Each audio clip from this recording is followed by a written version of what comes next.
সতে গয়ে গয়ে বহাগে চালেহি ফুলিলে ভেবেলি লতা হয় নিশ্চয়কৈ হেঁপাহৰ ৰঙালী বিহুলৈ মাজত মাথো এতিয়া কেইটামান দিন ৰাজ্যৰ সমান্তৰালভাৱে নুমলীগড়তো দেখা পোৱা গৈছে বিভিন্ন স্থানত আয়োজন হৈছে বিহু কৰ্মশালা আৰু মই বৰ্তমান উপস্থিত আছো বিষ্ণুপুৰ অঞ্চলত আৰু বিষ্ণুপুৰ অঞ্চলতো দেখা পোৱা গৈছে হেঁপাহৰ ৰঙালী আদৰিবলৈ ব্যাপক প্ৰস্তুতি ধ্ৰুপদী সংগীত কলা একাডেমী আৰু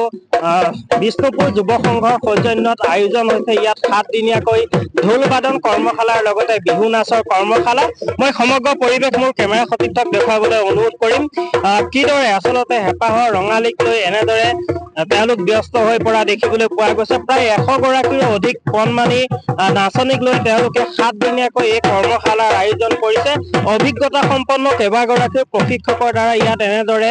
প্ৰশিক্ষণ দি থকা হৈছে নাচনীসকলক সমান্তৰালভাৱে ঢোল বাদনৰ কৰ্মশালাও ইয়াত 7 দিনীয়াকৈ আয়োজন হৈছে সমগ্ৰ পৰিৱেশ মোৰ কেমেৰা সতীৰ্থই দেখুৱাই আছে আৰু মই কথা পাতিব বিচাৰিম মোৰ লগত এই মুহূৰ্তত ইয়াৰে যিকেইগৰাকী প্ৰশিক্ষকে শিকাই আছে মই যদি সম্ভৱ হয় তেওঁলোকৰ লগতো কথা পাতিব বিচাৰিম আচলতে তেওঁলোকে কেনেদৰেনো আয়োজন কৰিছে বাইদেউ কি ক'ব কেইদিনীয়াকৈ আয়োজন হৈছে 7 দিনীয়া কৰ্মশালা আয়োজন কৰা হৈছে ইয়াতে বহুত দূৰৰ পৰা প্ৰশিক্ষাৰ্থীসকল আহিছে খুব ভাল লাগিছে বহুত কণ সৰু ল'ৰা-ছোৱালী আছে মানে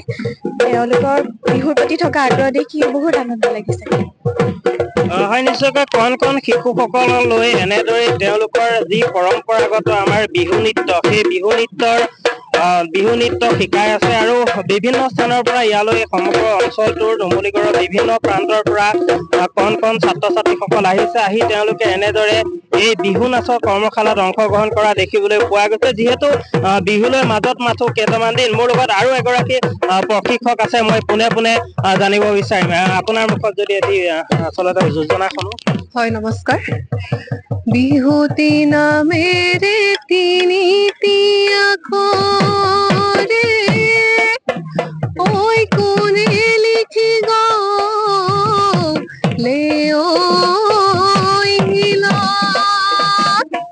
কোনেও নধৰে মামৰেও নধৰে থাকিল অসমীয়াৰ মাজত হয় নিশ্চয়কৈ ধন্যবাদ এনেদৰে দেখা পোৱা গৈছে কণ ছাত্ৰ ছাত্ৰীসকলক এনেদৰে বিহু নাচৰ কৰ্মশালা দি থকা হৈছে আৰু এটা কথা ক'ব লাগিব অভিজ্ঞতা সম্পন্ন কেইবাগৰাকীও আচলতে প্ৰশিক্ষক নিয়োজিত কৰি এনেদৰে আয়োজকসকলে আচলতে বিহু নাচৰ কৰ্মশালা আয়োজন কৰিছে মোৰ লগত আয়োজক আছে মই পোনে জানিব বিচাৰিম কেইদিনীয়াকৈ আয়োজন কৰিছে হয় ধন্যবাদ আমি মুঠতে 7 দিনীয়াকৈ আয়োজন কৰিছো এই কৰ্মশালা 23 মাৰ্চৰ পৰা আৰম্ভ কৰি 30 মাৰ্চলৈকে অনুষ্ঠিত হ'ব আৰু সামৰণি অনুষ্ঠান এটা হ'ব আৰু আমাৰ যিহেতু উঠি অহা কণ ল'ৰা-ছোৱালীখিনিক আমি বিহু হৈছে আমাৰ অসমীয়া জাতিৰ পৰম্পৰা অসমীয়া জাতিৰ দাপোন স্বৰূপ সেয়েহে আমি সেই হেঁপাহতে উঠি অহা প্ৰজন্মক এই সংগীত বিদ্যালয় আৰু বিষ্ণুপুৰ যুৱ ক্লাবৰ যোগেদি এই বিহুৰ আখৰা আৰম্ভ কৰিছো কিমান ছাত্ৰ ছাত্ৰী 100ৰো অধিক আমাৰ ছাত্ৰ ছাত্ৰী ইয়াত অংশগ্ৰহণ কৰিছে কেইদিনীয়াকৈ আয়োজন কৰিছে 7 দিনীয়াকৈ সামৰণি অনুষ্ঠানটো বেলেগকৈ হ'ব হয় আৰু এই হেঁপাহতে আপোনালোককো সামাজিক মাধ্যমৰ যোগেদি ৰঙালী বিহুৰ লগ জনাইছো আৰু সমূহ অসমবাসীকো ৰঙালী বিহুৰ আন্তৰিক শুভেচ্ছা জ্ঞাপন কৰিছো হয় নিশ্চয়কৈ 7 দিনীয়াকৈ এই কৰ্মশালাৰ আয়োজন হৈছে মই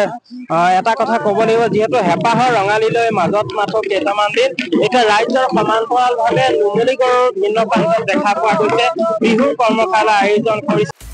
আপুনি বিচৰা বাতৰি পাব কেৱল নিউজ 18 এপত নিউজ 18 এপ ডাউনলোড কৰিবলৈ স্ক্যান কৰক এই QR কোড গুগল প্লে ষ্টৰতো পাব এই নিউজ 18 এপ